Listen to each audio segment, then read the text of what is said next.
자, 첫 번째 돈 되는 섹터 테마는 차영조 소장님은 역시나 반도체를 선정을 해주셨습니다. 자, 오늘 올라가는 종목이 거의 없습니다. 100개도 안 돼, 코스피, 코스닥 합쳐서 100개도 안 되는데, 자, 삼성전자, 하이닉스를 포함한 이런 반도체 주들이 오히려 이런 시장이 어려운 상황에서 기회로 가격을 주는 걸까요? 아니면 추세적인 하락이 조금 더 나올까요? 어떻게 보세요? 일단 추세적인 하락이 더 나올지 여부는 우리가 전쟁 확산 여부를 지켜봐야 되겠는데 잠깐 한 줄만 얘기를 하면 네네. 오늘 시장에 여러분들 HTS나 MTS를 보면 대부분의 종목들이 위아래 꼬리를 달고 있습니다. 그만큼 장중의 변동성이 굉장히 심하다는 얘기인데요. 장중의 변동성이 심하다라는 것은 오늘 어떻게 보면 장중에 어떤 이런 악재들을 서로 간에 이제 매도를 하려는 세력과 매수를 하려는 세력 간에 힘겨루기가 나타나는 거고 그렇죠. 이런 힘겨루기가 나타나는 것은 오히려 매도가 이제 끝나가는 듯한 만약에 매도가 강하다라면 밑꼬리를 달면 안 되겠죠. 근데 밑꼬리를 달았고 또 매수가 또 강하다라면 윗꼬리를 안 달았는데 윗꼬리 달았기 때문에 오늘 공방이 있는 거죠. 하지만 고객의 tak은 풍부하기 때문에 저는 오늘이 단기적인 바닥으로 우리가 진입할 수 있는 것들도 한번 고민해 보자. 라고 이제 그 밤 사이에 이제 중동에서 확산된 뉴스가 안 나타나면 일단 그렇게 좀 볼 수 있겠고요. 반도체 얘기를 이제 하게 되면 결국 이제 이런 어떤 지정학적 리스크가 터졌을 때 삼성전자나 하이닉스 반도체의 펀드멘탈이 훼손되겠느냐라고 본다라면 펀드멘탈은 훼손되지 않았다라고 보는 것이 제 시각입니다. 어쨌든 유가가 올라간다라든지 천연 LNG가 올라간다라는 것이 우리가 비용 측면에 있어서의 조금 부담이 될 수 있는 부분들이 있긴 하겠습니다만 삼성전자와 SK하이닉스의 올해 막대한 영업이익을 나타내는 데 있어서는 전혀 상관이 없다. 특히 삼성전자 하이닉스를 필두로 한 AI 데이터 센터가 늘어난다라는 것은 상당히 중요한 부분들이 된다라고 말씀드릴 수 있겠죠. 네. 단지 이제 우리가 지정학적 리스크가 불거지면서 그동안 이제 거침없이 올라오다 보니까 많은 분들이 속으로는 그래도 한번 쉬어가야 되는 거 아니야? 라고 했었던 단기 차익 매물들이 소화가 되는 과정이다라고 좀 말씀드릴 수가 있겠습니다. 그런 부분들을 감안하게 된다라면 반도체는 지금 구간에서 매수 구간이 아니겠나 싶습니다. 일부 이제 반대 매매 얘기를 하는데요. 반대 매매는 원래 고점에서 30% 이상 빠져야 되는데 고점에서 30%가 아니라 중점에서 30%가 빠져야 됩니다. 왜냐하면 우리 신용잔고가 30조를 돌파한 지 꽤 오래됐거든요. 그렇다면 저 밑에서부터 신용잔고가 쌓여있다는 거기 때문에 고점에서 30% 밀렸다고 해서 반대매매가 나가는 건 아닙니다.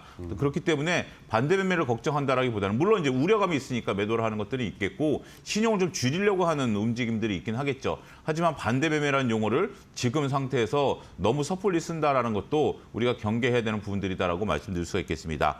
일단 과거 사례를 놓고 보면 확전만 아니면 보통 이렇게 전쟁 리스크가 터졌을 때 한 달 내에 다 주가가 정상화됐습니다.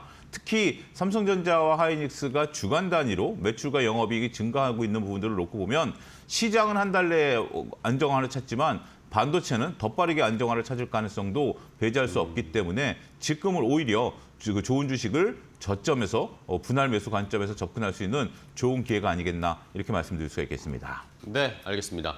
자, 시장에 많은 우려감들이 있는 상황이지만 확전에 어쨌든 이란의 정세를 저희는 계속 주목을 해봐야 되는 상황이고 이런 지정학적 리스크가 어쨌든 시간이 지나면 시장에는 다시 정상화되는 과정으로 이어지니까 그때 그러면 가장 우리가 극대화로 수익을 낼 수 있을 걸 찾아야 되는데 결국에는 제일 안정적인 반도체로 가야 된다라는 그런 의견이셨어요.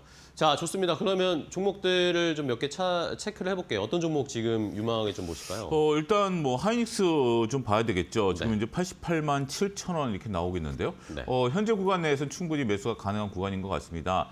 제가 지난번에도 하이닉스를 말씀드리면서 일단 하이닉스 같은 경우는 90만 원 부근에서 매수가 가능합니다라고 말씀을 드렸거든요. 근데 지금 이제 그 구간에 온 거죠. 그 구간에 온 거기 때문에 충분히 하이닉스 같은 경우 오히려 그동안에 이제 100만 원을 넘었었던 상황에서 선뜻 매수를 못했었던 상황이다라면 우리가 이제 80만 원에서 90만 원 사이 정도라면 분할 매수 관점에서 하이닉스 펀드멘탈이 훼손된 건 아니죠. 그리고 2개월 급속도로 축소시켰기 때문에 현 구간에서는 매수 구간이다라는 것들을 판단할 수 있을 것으로 보여집니다. 네. 그리고 코스닥에서 리노공업이 어제 굉장히 좀 강했는데요. 맞아요. 오늘도 이제 한 3% 정도 강했는데 제가 지난번에도 한번 말씀드렸던 것처럼 코스닥 내에 있어서 IT 소부장들의 시총을 끌어올릴 수 있는 그런 움직임들이 보일 것이다라고 말씀을 드렸고 특히 이제 리노공업 같은 경우 코스닥에서 IT 쪽에 이제 시총이 가장 높죠. 그러다 보니까 패시브 자금이 우리가 많이 들어옵니다. ETF 쪽에 패시브 자금들이 들어오다 보니까 시장에서 관심을 좀 갖고 있다라는 것도 참고하셔야 되지 않을까 싶습니다. 네. 자, 결국에는 뭐 코스피든 코스닥이든 반도체 종목들 중에 시총 상위에 있는 종목들을 선정을 하고 살펴봐야 된다라는 의견을 주셨는데, 자, 그러면 탑픽을 보겠습니다. 지금 이런 현 상황, 시국에 반도체주 탑픽으로는 어떤 걸 봐야 될까요? 아무래도 삼성전자를 좀 보셔야 될 것 같습니다. 네. 삼성전자 같은 경우 우리가 주가가 변동성이 나타나지만 주가는 항상 뭐 움직이는 거죠. 위로 움직이던 네. 아래로 움직이던 위아래로 움직이던 변동성이 나타나는 구간이기 때문에 변동성과 펀드멘탈, 그렇다고 해서 펀드멘탈 변동성이 있느냐? 이건 아니죠. 펀드멘탈 같은 경우 꾸준히 우상향하는 모습들을 좀 보이고 있기 때문에 펀드멘탈과 변동성 사이에서 우리가 결국은 펀드멘탈, 즉 영업이익이 증가하는 추세에 집중을 해야 된다라고 생각을 합니다. 계속해서 영업이익에 대한 전망치들을 200조 이상 지금 보고 있는 상황이기 때문에 그러한 부분들이 삼성전자 주가를 답보하는 거다라고 말씀드릴 수 있겠죠.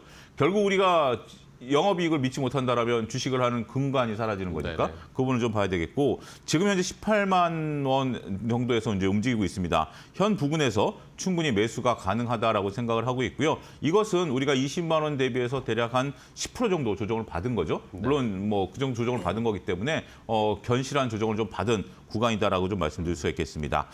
본격적인 매수가는 현재가의 부근에서 매수가 가능하다라고 보여지고요. 목표가는 25만 원, 손절 라인은 16만 원. 이거 깨지면 삼성전자도 좀 생각이 좀 달라질 수 있습니다. 하지만 16만 원 깨지지 않고 뭐 17만 원 부근, 18만 원 부근에서 충분히 매수가 가능하고요. 목표가는 증권가에서 30만 원까지도 보고 있습니다만 개인적으로는 1차 25만 원을 보고 있다 말씀드릴 수가 있겠습니다.